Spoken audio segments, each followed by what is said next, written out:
Welcome to AquaBrain TV. On this episode, we're going to talk with Lawrence of Fishtechy. Welcome to the show. Thanks for having me. Yeah, definitely. Tell the folks a little bit about yourself and Fly Techie.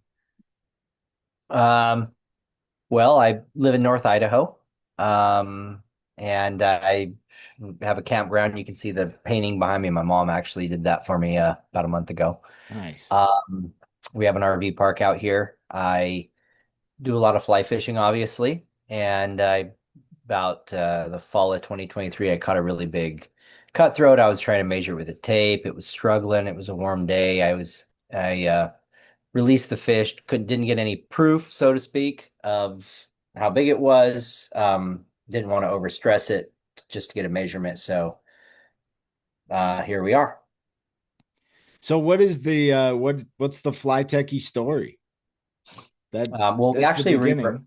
we actually rebranded the company to Fishtechy a while back. I know some of our old packaging still has Flight Techie on it. And but you know how it is when you're a new company, you order like, 20,000 packages and then Yeah. you change the company name and next thing you know, you got all your packaging going out with Flight Techie on it. But but anyways, yeah, man, we started working on this in the fall of 2023. I own a software company. My background's been in building web apps and phone apps since 2008. Okay. Web apps, 2012 phone apps. Built lots of different apps across various different sectors. And so when I came up with the idea, it was pretty quick for me to get a test going anyways. Okay. Um, You and had your network of well, people to work with, right? yeah, I have a software company with, employees. And so I was like, hey, let's test this. And then in 2009, I co-founded a manufacturing facility in Carson City, Nevada Okay. that does injection mold. So my partner happened to, be able to make the balls. So I went over and said, hey, we need to make like 40 or 50 of these orange balls. I'm gonna send them out to a network of fly fishermen. And we're gonna, you know, attempt to measure fish with it. And so it kind of just went together like that. I think the idea was mid-September 2 years ago. So yeah, 2 years ago this month. Wow. Um, by November, I wrote the patent and started development.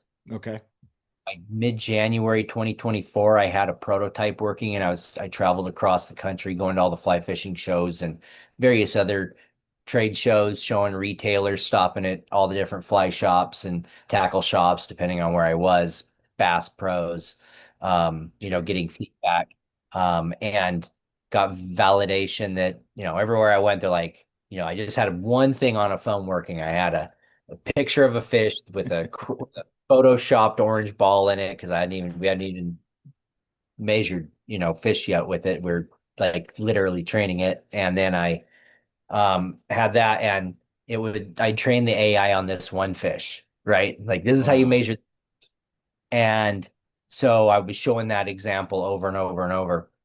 Got a lot of validation from it. Their eyes would pop open when they'd see the animation of the ball going over the fish and they'd be like, "Oh, that's cool." Then we ended up going. I think I was on the road for 2 months on that journey. I got home around mid-March 2024.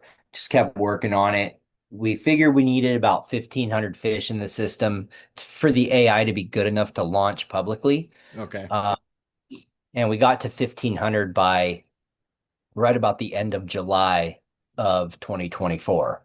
And so we launched the company right then, ICAST of 2024, I think we started shipping early August. So that was last year. My messages were going off and it was Garrett. He's a good friend of mine. That's how I heard about it. Yeah, Garrett kind of works with us. He is one of the moderators. So if you ever get a notification that your measurement's been rejected or, the measurements changed or something, that's just part of the ongoing training that we're doing that's important to the platform, which is number one, we go through every day and we check a certain amount of measurements. We look at things like how's the ball detected, right? is the Okay. perfect edge of the ball detected on this one? How's the key points on the fish? We make any little fine-tune adjustments that we need to perfect it. You'll get a notification like your measurement increased or decreased or whatever, and we'll say why, like ball detection or key point detection, and those items then go to the AI for training. So that's how we're doing a continuous training model. Is we're actually moderating a lot of these. Users can also dispute measurements, which we then go through them. Um, and do that. And I'm finding that within the, say, a year, since we brought that moderation training feature out, which has been, oh, maybe it's 10 months since we brought that model out. I've seen it tighten up where it's like everything's really tight now. It's just barely, if it's a little off, we're talking 1%. It's not that extreme. That's Um, incredible. and and we're about to make a really significant jump in our technology. Stuff we've been working on for since November of last year. We've been working on our depth models, being able to understand the depth to the fish, depth to the ball, ball's correlation to the fish. Because one of the biggest, weakest points of the product is that if the ball isn't on plane with the fish, for example, Yeah. right? If it's behind the fish or in front of the fish, right, it changes the size of the fish. And Yeah. so it's kind of the honest system, right? Like if you have it right next to the fish, everything's fine. But I see people, I can tell, I can see the ones that manipulate it and we're trying to get the ball a little further. Like I see you guys, Yeah. so they're still trying to, pull my fish is a little bit bigger. Story, but we are coming out with that depth in our in-app camera where we can read it and we That's know awesome. balls correlation. So as we come out with that and 3D starts to come out, it'll add a whole other layer of consistency, I feel, to the platform and to the ability to have tournaments, even prize-based tournaments. Like right now, people do challenges on it, and people use it for tournaments, but it's very nitpicky. They have to do everything pretty perfect, you know. Okay. Um, Yeah. so with this, it'll add a little more freedom. And it's, the difference is right now it measures one frame. Right now, even if you take a video, like the technology takes a frame and it measures that frame. And where it's going is it may take 100 frames and then measure 100 frames and then analyze the depth and find the consistent confident frames, we call it, where Okay. everything is like, okay, we know these 60 frames here, that we have good data on these 60 and we measure them all and then we find the average in the middle there, which the average could be a quarter inch, give or take, based on the fish opening and closing its mouth in different frames, right? Because, like, Yeah. one thing we've learned about fish in this journey, which I never realized, is fish aren't really that static. They change size. So when Hmm. you Interesting. always measure a fish on a tape or something and you say, oh, this fish is 21 inches. No, that fish might be 20 and three quarter, it might be 21 and a half. Like if its tail's Huh. pinched, if its tail's flexed, if its body's tense, if its body's relaxed, if its mouth's open, if its mouth's closed. I mean, they vary by 4 to 5% Wow. as a living creature. Yeah. So, you know, there's that to account for. So when you say somebody measures a fish on its side on a board and its tail's pinched, then they say, oh, the fish is 21 and a half. And then they hold it up with the proof ball and they, oh, the proof ball said 21. Well, the tail's pinched here and it's not there, Yeah. right? So Yeah. the fish changes. It's not static. Especially how you handle them, they change. And when they get stressed out, sometimes they tense up. When they tense up, they actually get smaller, Huh. right? Okay. Their Yeah. muscles, Yeah. when They the muscles contract. are, they can contract. And then when they relax, so there's that I never accounted for. I always thought, and just like everybody else thinks about it, like, oh, this fish is this big. It's real simple. Well, no, it's not that simple. It's really not that simple. Fish change, they vary in size. So when I say 99% is our goal, that's because the fish vary in size. Even, I mean, unless you have a dead fish on a bump board and you're measuring fork tail Yeah. to close the mouth, there's no way, like fork tail to closed mouth is the only way, on a dead fish that's muscles are completely relaxed. is the only way you're going to like, okay, this fish is this size, they ain't going to change. Now, once you go tip of tail, everything changes. So what do you call your ball? The proof ball. When it came out with it, I met this guy named Joe Gustafson Yeah, randomly on the South Fork of my river. And when I came up with this idea for this technology, he was the first one I called.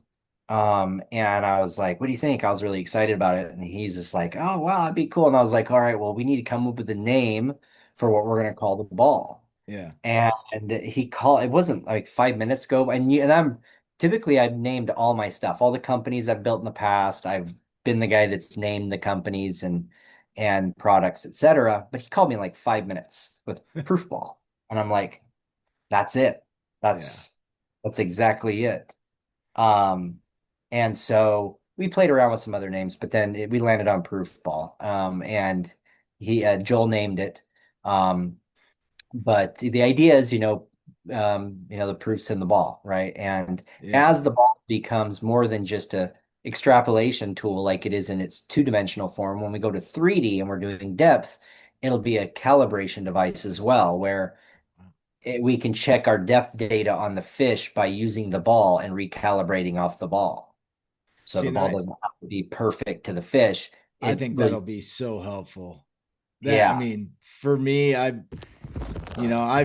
spent some time fumbling around with with getting the right photo and trying not to affect the fish too much and it's taken a little bit of messing with it. I've got a system now where I can usually get the photo pretty quickly and get the fish back in the water or keep the fish in the water, but We found that net measurements actually do really well um, on average, because if you have the ball in the bottom of the net and the fish is on that plane, even if the fish is bent a little bit, the fish okay. is bent up towards the camera. Yeah. And so since the fish is bent, it loses like say 2 to 3% depending on how much it's bent, but it's getting closer to the camera, so it's growing at the same time. And we found Okay. that net measurements actually work pretty darn good. And you can see Really? them all the time. But when measurements are typically off, or when you see measurements slightly off, it's actually usually the key points on the fish are slightly off, like just short on the tail or just short on the beak, like on the front. And so those are just tuning things that we're doing. But you're definitely right. From a 3D perspective, it just makes it way more user friendly. You Yeah. don't have to try to get everything so perfect, right? You can think more about how quickly can I get the fish from here to the water or leave it in the water and just pop it out of the net while it's in the water. Um, you know, and I think that this year, like from our development standpoint at the company, this year is all about getting out our video focused platform, which is you're taking a video of the fish and we're measuring all these frames. We're kind of moving away from just picture. We have a burst feature we're coming out with in our camera. The Okay. burst feature takes like a 30 frame picture, and that's important because like we need multiple frames for confidence. One just single image frame, if the data is not great on it, then Yeah. we don't like our accuracy is going to come in multiple frames. So say a second, when you take a picture, you're holding the phone for at least a second anyways. So we're kind of moving to video, we're focused on video and burst mode on our in-app camera so that the user gets more than one frame so that we So can be more accurate. so that in-app camera that you're talking about, that's not gonna be dependent on internet? Because I know a lot of places I fish, No, there is no absolutely internet. no. No, no, no. This is all offline. Yeah. It's even got a mode in it where it detects and measures the fish offline. Uh, Really? I yeah. love I just recently updated and I really love the measure points. Yeah, we're trying to my goal was when we first built this a year and a half ago, the part that was the ooh and the ah was the extrapolation of the ball. So Yeah, the people do could do do do do. visualize what we were doing. Even though when they were visualizing it, it was already done. Like we'd already done that. Now we're just showing you what we did, so that you can see it. So now we're starting to do, we're doing more than just extrapolating a ball. We're picking up all this diameter throughout Yeah. the fish. We're actually, I can't talk about it today, but we actually invented a new measurement method that we're going to be coming out with that has never been invented and done because well nobody had a tool to do it, right, to do it. And it's kind of the perfect balance between like a length measurement or a weight measurement, right? It more stands for the size of fish, right? So it's cooler like weight. But anyways, and so now we're trying to show, hey, we've got this whole fish. We know the size of this entire fish, not just a length or a girth here, but just this entire fish's profile. Yeah. So we're trying to animate and show that, but at the same time not have too much animation where it's too confusing of what's going on, but keep it simple and fast. We also in our new in-app camera, and it's out right now. The in-app camera is like in the phone now. The middle button that launches a camera, you can just click it and hit camera. By getting people to use our camera, we can focus the on the fish and the ball more and get better data because the native camera has an onboard AI built by the manufacturer, right? So Apple or Android or Samsung or whoever. And that camera is looking for your face and it's trying to Okay. focus on it's trying to focus on your face, right? Yeah. Focused on. So if you're holding the fish real quick or whatever, and your face is in there, it's going at your face, and it's gonna cause distortion around the fish Oh, because the fish is interesting. over here. And if the ball's even further away, the ball actually starts to turn into what we call an egg ball. Like the Yeah. whole ball is stretched, right? It's Yeah. like not even round, it's an egg. And so we've had to like figure out how to detect these different instances, and I've had to recreate them myself out on the water, probably done it with 1,000 fish. Keeping them Yeah. wet, of course, but just changing different things, getting my face in it. And we found that it's just there's no consistency because that camera is not built for the task of measuring fish. So we've decided we have to build an in-app camera focused on that, focused on when finding the fish and staying focused on the fish and the ball and keeping them in clear, perfect view. Right, right. Not the Yeah. person. Well, it's So amazing how just this labor of love, this passion you had for fishing, and then I was like, what it's turned into. It's amazing.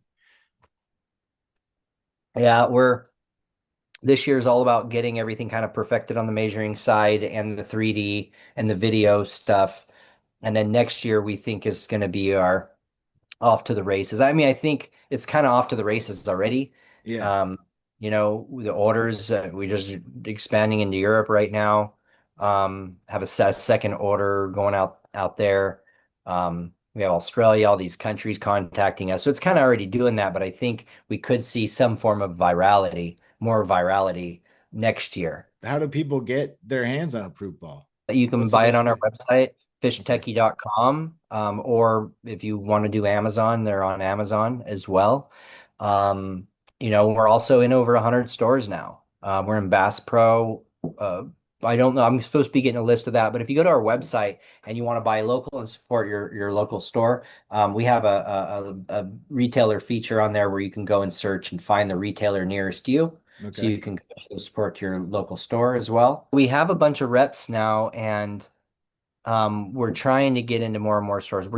I mean, stores are reaching out to us, which is really awesome, and they've been um, patient with us our first year. But now things are pretty organized. We got display packaging now, which you can order it. A 12 pack comes, sits on the counter, pops right open. It's really nice. that's cool. Um, and but yeah, I mean, we still have another 1,000 stores probably in the US or more to get into before we're one of those products that's carried by everybody. So why should every fisherman or fisherwoman, why should anyone who fishes carry a proof ball with them? So the high level key points to this product are simple. Number one, it can get you a quick measurement on your fish. and without overhandling it if you're releasing it. Now, some people keep fish, they're steelhead fishing, salmon fishing, or whatnot, and they keep their fish. It also journals your fish for you. So by using the proof ball, it not just gives you the length, girth, and weight and some other measurements I told you we're working on, but Right. it also tells you based on the date, time, and location. It tells you what the weather was that day, barometric pressure, all the environmental data, water, river, gauges, etc. So it compiles all that. So number two, it journals everything for you. Number three, we're working with several states and even federal agencies. In fact, we have an agreement with one said federal agency. I don't know that we're waiting to find out how we market or talk about that socially before I disclose who they are. Yeah, no Um, worries. but we're working with them on rockfish studies that are going Oh, on wow. and on the coast. So That's cool. um, by using the proof ball, you can be part of crowdsourced data for fisheries to better manage, um, their fish. So, for example, if like you talk about the Coeur d'Alene system that I live on in North Idaho, there's probably 10,000 fish in the day of data on this system because it, was where we invented it and did a lot of data and research. Yeah. And if you think about like the data sets that they use, they go to these focused data sets or they go dive or they go Shock. electroshock and Yeah. yeah to do it. Well, they could have a broad data set from the users themselves. So number three is really the how people can give back. We're not selling user data. So we're not farming your data and how Oh, old that's you are, cool. where you're at, and what you're doing, and trying to sell you to the public. But from a fish data perspective, you can opt in and be part of helping on a bigger level with conservation. So that's really kind of the one, two, three. One, measurements, and so you're satisfied. Two is the journaling aspect, and three is the conservation aspect. There is a social layer to it in our app. If you've been in there, you know this. It's Yeah. kind of like an old, like an Instagram feed where people can fist bump each other's catches. Yep. That's going to become video, more like a reel, where you Okay. can your catches all in one, and it's more interactive, so that people want to use it externally more. Because I've talked to a lot of our ambassadors and influencers, and they're like, yeah, we like to share video, and this is like a static image, Mm. of a measurement. So we've listened and video's cooler, we get it. So we're going to that, which helps with our measuring too, because we want to measure multiple frames, so it all coincides. But other than the video, yeah, it's kind of those three things right there: measuring, journaling, and conservation. Yeah, that talking about the journaling, I like the aspect that you can leave yourself notes under your picture, or you can have a private note, like if you have some special information that you want to keep secret. I found that pretty cool Yeah, that's myself. one thing I do want to clear up, if any, for those who watch this, is location is not shared with any other user ever. That we don't even give the user the option to share or tag their location. Now some people I've noticed when they're posting it on the social, Yeah, they'll say where they were in their like description. They'll right. like, oh, it's fishing here, but it's we're very very attentive to not spot burning on this.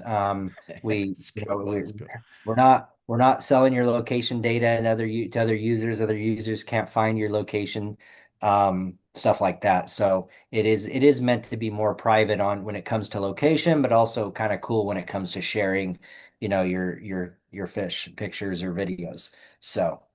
Well, very cool. Lawrence, it sounds like the future is bright for Fishtechy, and I love the technology. It's definitely added something to my fishing, and I'm out there with my 8-year-old, and she's like, we got to get the proof ball shot. So it's definitely it's definitely added to my experiences on the river. And I look forward to trying to contribute some data to help, and that's motivation to go and catch fish, which is the whole point. Yeah, it's funny because a lot of the states I've talked to, they've spent millions of dollars to try to create apps that get users to engage and supply data. or report any fishing data at all. Yeah. And that nobody, and it's been unsuccessful across the board with every state. And that's probably one of the biggest things all the states are trying to do is how do we get our license holders to give us more information? And we kind of accidentally created that. We created a fun way to create fish data. Right. Um, and so it's kind of the perfect little, that's why we're so focused on it. And we came up with the whole Measuring for Science initiative. Well, I look forward to seeing where Fishtechy goes. And thank you for coming on the show, Lawrence. Yep. Thanks for having me. Thanks for joining us on this episode of AquaBrain TV. Make sure that you like, comment, subscribe, hype, share, all that. Follow us on Instagram at Brain Aqua and on TikTok, AquaBrain TV. Till next time.